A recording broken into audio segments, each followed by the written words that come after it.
तो सबसे पहले यहां पास काफी हाई ज्यादा कॉम्प्लिकेशंस देखने को मिलता है। सबसे पहले क्या होगा, एक RNA polymerase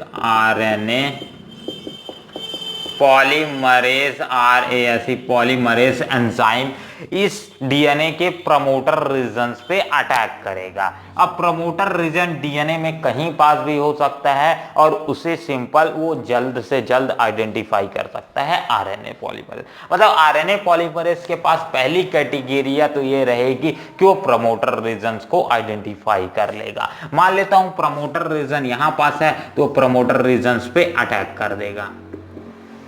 promoter region PROMOTER promoter regions पे अटैक कर देगा आरएनए पॉलीमरेज। अब आरएनए पॉलीमरेज जैसे ही प्रमोटर रीजन्स पे अटैक कर देगा तो यहां पास पहला प्रोसेस स्टार्ट हो जाएगा INITATION इनिशिएशन। ठीक, पहला प्रोसेस स्टार्ट हो जाएगा इनिशिएशन। अब इनिशिएशन प्रोसेस में जनरली इनिशिएशन प्रोसेस कौन सा होता है, इनिशिएशन प्रोसेस ऐसा प्रोसेस होता है जिसमें आरएनए पॉलीमरेज प्रमोटर रीजन्स पे अटैक करता है और उस समय आरएनए पॉलीमरेज के अटैक करने के कारण ये डबल डी स्टैंडर्ड डीएनए एकदम से क्या अनबाइंड होना चालू हो जाता है, या अनबाइंडिंग होना चालू हो गया। ठीक, ये दिख रहा है, इधर बाकी सारे के सारे बाइंडिंग्स हैं बट इसमें अनबाइंड होना चालू हो गया। ठीक, तो अनबाइंडिंग चालू हो जाएगा और यही इसी पूरे प्रोसेस को बोला जाता है इनिशिएशन प्रोसेस। पहला प्रोसेस आ जाएगा। ठीक, अब इसके बाद यूकैरियोटिक्स में इसके बाद जस्ट स्टार्ट होगा ELONG इलोंगेशन और थर्ड और आखिरी प्रोसेस होगा टर्मिनेशन। तीनों लिख लेते हैं फिर एक एक करके समझते हैं। वीडियो तो क्लियर है? क्लियर है। चलो, तो सबसे पहले स्टार्ट होगा आरएनए पॉलीमरेज अटैक करेगा जिसके कारण डीएनए स्टैंडर्ड एकदम से अनजिप होना चालू हो जाएगा और अनजिपिंग होते ही यहां पास से mRNA यानी एक आरएनए के स्ट्रैंड इसके साथ कोडिंग होना चालू हो जाएगा। ठीक है, तो सबसे पहले प्रोसेस क्या है, इनिशिएशन प्रोसेस सिर्फ और सिर्फ आरएनए पॉलीमरेज यहां आके अटैच होगा और डीएनए टेम्पलेट्स अनबाइंड अप होना चालू हो जाएंगे और यहीं खत्म हो जाएगा इनिशिएशन प्रोसेस। ठीक, अब इनिशिएशन प्रोसेस के बाद जैसे ही ये आरएनए पॉलीमरेज आगे मूव करना चालू करता है, आगे मूव करना चालू करेगा तो ये यहां पास से स्टार्ट हो जाएगा नेक्स्ट प्रोसेस यानी second process elongation. Elongation process पे जस्ट इसकी अनबाइंडिंग होते जाएगी और एक आरएनए का mRNA बोलते हैं इसे जनरली, तो आरएनए सिंपल से बोलो, एक आरएनए का कोडिंग होती चली जाएगी, एक आरएनए की इस तरह से कोडिंग होती चली जा रही है। मान लेते हैं ये 5 प्राइम से 3 प्राइम है तो ये 3 प्राइम से 5 प्राइम में कोडिंग होगी इसकी। ठीक, अब इस तरह से मेरे को एक mRNA की पूरी स्ट्रैंड्स मिलते जाएगी। अब मान लेते हैं at this point to be a termination point, इस पॉइंट को मान लेते हैं टर्मिनेशन है, टर्मिनेशन पोजीशन। तो यहां जैसे ही अब इलोंगेशन होते जाएगा, आरएनए पॉलीमरेज आगे बढ़ते जाएंगे और एट दिस पॉइंट जैसे ये आखिरी पॉइंट पे पहुंचेगा तो ये सारे के सारे आरएनए पॉलीमरेज ये सारी चीजें हट जाएंगी, आरएनए पॉलीमरेज यहां पास से रिमूव हो जाएगा और ये पूरा का पूरा mRNA भी ये पूरे के पूरे से रिमूव हो जाएगा और फर्दर ये जो दो डीएनए टेम्पलेट्स एक दूसरे से अलग हो गए हैं ये फिर से जुड़ जाएंगे कॉम्प्लीमेंट्री के कारण। ठीक है, यहां पास जो इन सारी चीजों को रिलीज करता है, जैसे आरएनए टर्मिनेशन पोजीशन पे पहुंचते ही ये सारी चीजें रिलीज हो जाएंगी। जैसे ये टर्मिनेशन पोजीशन पे पहुंचेंगी तो ये यहां पास से इलोंगेशन कंप्लीट होके नेक्स्ट आखिरी प्रोसेस स्टार्ट हो जाएगा टर्मिनेशन प्रोसेस। यहां पास कुछ रिलीजिंग फैक्टर्स रहते हैं, रिलीजिंग फैक्टर्स उसके साथ अटैच हो जाते हैं और जिसके कारण इसकी अनबाइंडिंग होना चालू हो जाता है।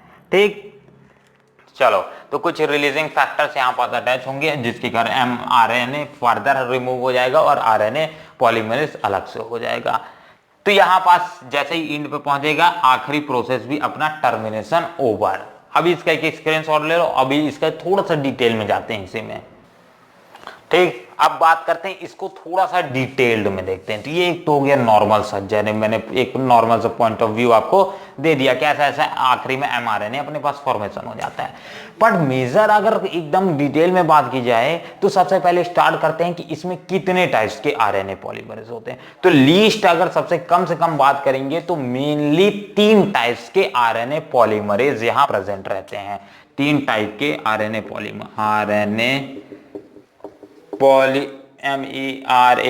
मरेज प्रेजेंट रहते हैं। हाँ, आरएनए पॉलीमरेज प्रेजेंट रहते हैं। पहला RNA polymerase, second RNA polymerase and third. RNA polymerase first, RNA polymerase first, RNA polymerase second, RNA polymerase third. ये 3 टाइप्स के नॉर्मल आरएनए पॉलीमरेज प्रेजेंट रहते हैं किसी भी एक नॉर्मल आरएनए को, मतलब एक नॉर्मल आरएनए पॉलीमरेज को छोड़ करके ये 3 इंपॉर्टेंट आरएनए पॉलीमरेज प्रेजेंट रहते हैं जो पूरे ट्रांसलेशन प्रोसेस को करते हैं। आरएनए पॉलीमरेज फर्स्ट क्या करता है? आरएनए पॉलीमरेज फर्स्ट के एज क्या फॉर्मेशन करने में, मतलब एक टाइप से बोल सकते हो कि राइबोसोमल आरआरएनए प्रोसेस को ट्रांसक्रिप्ट करने में मदद करता है। इसके बाद आरएनए पॉलीमरेज सेकेंड एमआरएनए और एक एचएनआरएनए ठीक है, हेट्रोजीनियस न्यूक्लियस आरएनए, ठीक है, ये आ जाएगा। नेक्स्ट आता है पॉलीमरेज थर्ड, ये क्या करता है? राइबोसोमल हो गया, एमआरएनए हो गया, आखिरी बचा जो अपने पास टीआरएनए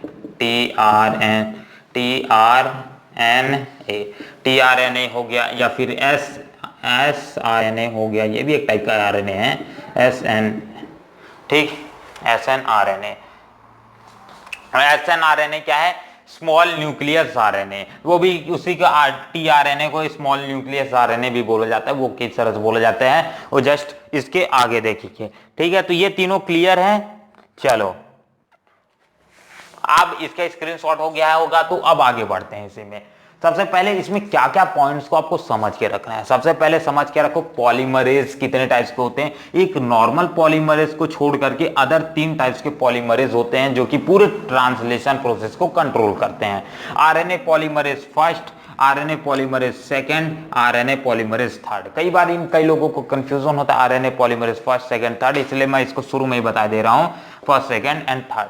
कौन क्या प्रोसेस करेगा, किसको ट्रांसक्राइब करने में मदद करेगा, कौन सा प्रोसेस करेगा, ये भी यहां पर से आपको समझ आ जाएगा। चलो, तो सबसे पहले आरएनए पॉलीमरेज फर्स्ट या फिर RNA polymerase normal RNA polymerase यहां पास जुड़ेगा और जो करके फर्स्ट नहीं आखिरी ये वाला आरएनए पॉलीमरेज सेकेंड ये वाले प्रोसेस पे आरएनए पॉलीमरेज के साथ यहां पास से जुड़ेगा और अपने पास एक मैसेंजर आरएनए देगा।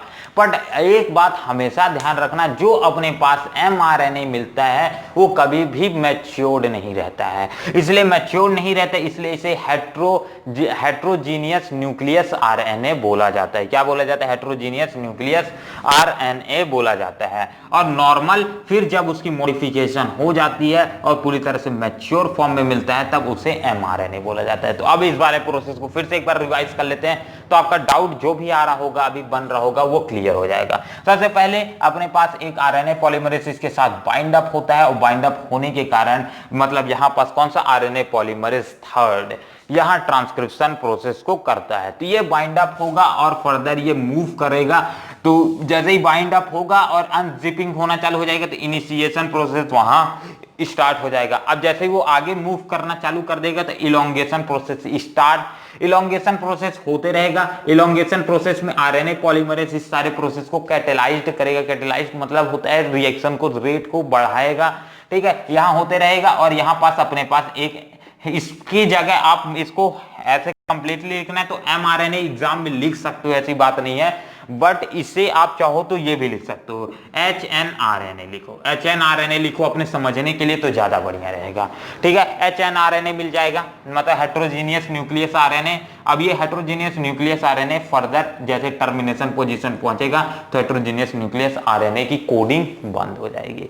अब ये सारे के सारे आरएनए पॉलीमरेज यहाँ रिलीजिंग फैक्टर अप्लाई होगा और रिलीजिंग फैक्टर अप्लाई होने के कारण आरएनए पॉलीमरेज यहाँ से रिमूव हो जाएगा और एमआरएनए या फिर हेट्रोजीनियस आरएनए यहाँ पास से अपने को मिल जाएगा। ये दोनों आरएनए मिल गए। अब देखो, अब यहां पास से मेन प्रोसेस स्टार्ट। अब अपने पास क्या है, एक HNRNA है, हेट्रोजीनियस न्यूक्लियस आरएनए है। अब ये हेट्रोजीनियस न्यूक्लियस आरएनए क्या करता है, ये एक वेल डिफाइंड मैसेंजर आरएनए नहीं है, ये पूरी तरह से मैच्योर नहीं है। इसमें कुछ कोडिंग पार्ट्स और कुछ नॉन कोडिंग, सी अगर अपने पास है तो इसमें कुछ कोडिंग पार्ट्स और कुछ नॉन कोडिंग पार्ट्स प्रेजेंट रहते हैं। कोडिंग पार्ट्स को हम EXTRO एक्स्ट्रोन बोलते हैं, EXONE एक्सॉन बोलते हैं, और इसे क्या बोलते हैं, नॉन कोडिंग पार्ट्स को INTRO यानी इंट्रोन बोलते हैं, INTRON। ठीक है, इसमें मेरे प्रॉब्लम होती है, हमेशा मैं नाम में कंफ्यूज हो जाता हूं, INTRON और दूसरा आ जाएगा EXON एक्सॉन। ये दोनों चीज रहते हैं। Coding parts are said to be exon and non coding parts are said to be intron. अब ये जो नॉन कोडिंग पार्ट्स हैं ये तो फर्दर ट्रांसलेशन तो करेंगे नहीं, इसलिए ट्रांसक्रिप्शन प्रोसेस पे ही रिमूव करने की जरूरत है। तो यहां पास रिमूव करने के लिए हम एक स्पेशल प्रोसेस पे जाते हैं इसकी मॉडिफिकेशन के लिए, जिसका नाम है splicing process, SPLICING splicing process. ठीक, स्प्लीसिंग प्रोसेस में होता क्या है, स्प्लीसिंग प्रोसेस में नॉर्मल स्प्लीसिंग में ये सारे के सारे इस तरह से स्प्लीसिंग, जैसे हम स्प्लीसिंग में होता क्या है, एक स्प्लीसिजोम का यूज करते हैं। स्प्लीसिजोम एक टाइप का कॉम्प्लेक्स है जो कि आरएनए से मिलकर के बना होता है। 2 मिनट रुक जाना भाई लोग, स्टार्ट करें, चलो। बात अभी 3 टाइप्स के अपने पास आरएनए मिल गए। अब यहां पास हमने सिंपल से हमारे पास एक एमआरएनए नहीं बोलो, HNRNA बोलो, हेट्रोजीनियस न्यूक्लियस आरएनए मिल जाएगा। अब इसकी एक स्पेशल प्रोसेस होगी जिसे स्प्लीसिंग बोला जाता है। स्प्लीसिंग प्रोसेस में इस टाइप्स के कुछ टाइप्स के एक कॉम्प्लेक्सेस इसके साथ ऐड हो जाएंगे। ये कॉम्प्लेक्सेस जनरली आरएनए के बने होते हैं और दूसरा बोलोगे तो किसकी, प्रोटीन्स। ठीक, एंजाइम्स के बने नहीं रहते। तो ये कॉम्प्लेक्सेस इसके साथ अटैच होंगे और ये कॉम्प्लेक्सेस इन सारे जो भी नॉन कोडिंग पार्ट्स हैं इन सभी को रिमूव कर देंगे। इन नॉन कोडिंग पार्ट्स को रिमूव करने के बाद फर्दर अपने पास कोडिंग पार्ट सिर्फ और सिर्फ एक्सोन की एक कोडिंग पार्ट मिल जाएगा और यही अपना बनेगा। अभी भी ये हेट्रोजीनियस आरएनए ही कहलाएगा। अभी भी अपन अपने इसको बोलेंगे, कोई इसको मैच्योर एमआरएनए बोल दे तो अपन नहीं बोलेंगे। क्यों नहीं बोलेंगे, क्योंकि अभी ये बना नहीं है। ठीक, तो जस्ट यहां पास से अब ये इसकी आखिरी प्रोसेसिंग होगी। आखिरी प्रोसेसिंग को बोला जाता है capping and telling, TAAILING telling. ठीक है, एक प्रोसेस होता है कैपिंग, दूसरा प्रोसेस होता है टेलिंग। कैपिंग प्रोसेस होता है अपना 5 प्राइम एंड में, जहां अनयूजुअल न्यूक्लियोटाइड इसकी 5 प्राइम एंड में, मान लेते हैं ये 5 प्राइम एंड है, एक अपने पास कहीं पास बना लेते हैं, इसका एक स्क्रीनशॉट ले लो, कहीं ले लिए, चलो तो यहां पास बना लेते हैं। एक अपने पास मान ले इस तरह से एक 5 प्राइम एंड का, ये 5 प्राइम एंड है, ये 3 प्राइम एंड है, इस तरह से है। तो कैपिंग प्रोसेस ये 5 प्राइम एंड में होगी और टेलिंग प्रोसेस इस 3 प्राइम एंड में होगी। 5 प्राइम एंड में जब कैपिंग प्रोसेस होती है तो उसमें अनयूजुअल न्यूक्लियोटाइड 5 प्राइम एंड पे ऐड हो जाता है। ठीक है, और 3 प्राइम एंड पे एनहाइड्रोलेट रेसिडुअस ऐड हो जाता है 3 प्राइम एंड पे। ठीक है, यहाँ TAILING टेलिंग होता है, यहाँ कैपिंग अभी लिखे दे रहा हूं ताकि आपको कंफ्यूजन ना हो।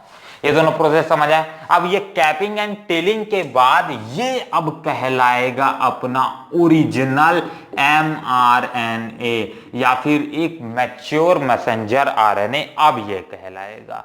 ठीक, मैच्योर मैच्योर मैसेंजर mRNA, और ये mature messenger mRNA through nuclear pore से निकल करके न्यूक्लियस के न्यूक्लियस में छोटे छोटे पोर्स प्रेजेंट रहते हैं, ठीक है ना, उसे न्यूक्लियर पोर्स बोला जाता है। उस न्यूक्लियर पोर से ये mRNA निकलेगा और फर्दर साइटोप्लाज्म में आएगा, और यहाँ पास जैसे ये निकल के साइटोप्लाज्म में आएगा तो ये पूरे का पूरा प्रोसेस खत्म हो जाएगा और जनरली टर्मिनेशन प्रोसेस कंप्लीट हो जाएगा और अपना नेक्स्ट स्टार्ट हो जाएगा ट्रांसक्रिप्शन लिखना चाहिए था, ट्रांसलेशन लिख दिया था सारी। इसके बाद जस्ट ट्रांसक्रिप्शन पढ़ेंगे, ट्रांसक्रिप्शन TRANSCRIPTION ट्रांसक्रिप्शन लिख लेना, आप पढ़ेंगे ट्रांसलेशन, ठीक। चलो, तो ट्रांसक्रिप्शन प्रोसेस यहां से कंप्लीट और फर्दर इसके बाद स्टार्ट हो जाता है अपना next process, translation in eukaryotics. तो ट्रांसलेशन इन यूकैरियोटिक्स एक वेल डिफाइंड प्रोसेस है, इसमें थोड़ा सा टाइम लगेगा, इसीलिए आई थिंक सो कि उसको नेक्स्ट लेक्चर में लेना अपने लिए ज्यादा ठीक रहेगा।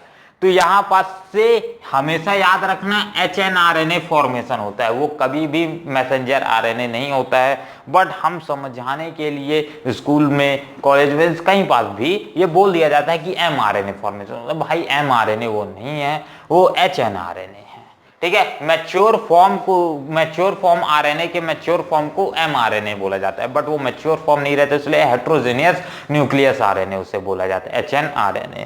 तो ये पूरा का पूरा प्रोसेस है, इसमें ये सारे के सारे एंजाइम्स को याद रखना। पॉलीमरेजेस हैं एक टाइप के, पॉलीमरेजेस भी क्या है, एक टाइप के तो एंजाइम ही है। तो ये सारे एंजाइम्स जो कि बाद में आएंगे काम, जैसे कि इसमें से tRNA मतलब polymerase RNA polymerase third, tRNA यानी ट्रांसलेशन प्रोसेस में अब यूज होगा। तो इस वाले का एक स्क्रीनशॉट ले लो, फर्दर इसको रब कर दो तो ज्यादा बढ़िया रहेगा, यहाँ को ट्रांसक्रिप्शन इन यूकैरियोटिक्स, ठीक। तो अब इसका एक स्क्रीनशॉट ले लो और इसके बाद तुरंत इसका PDF नोट्स तो आपको मिल ही जाएगा, तो वहां से जाके डाउनलोड कर लेना। और मिलते हैं अगले वीडियो पे जहां हम ट्रांसलेशन कंप्लीट करेंगे। तब तक के लिए अपना ध्यान रखिए। हाँ, और अभी तक अपने चैनल को सब्सक्राइब नहीं किया तो होपफुली आपकी मर्जी। चलिए मिलते हैं अगले वीडियो पे। जय श्री राम, राधे राधे, जय भारत, जय।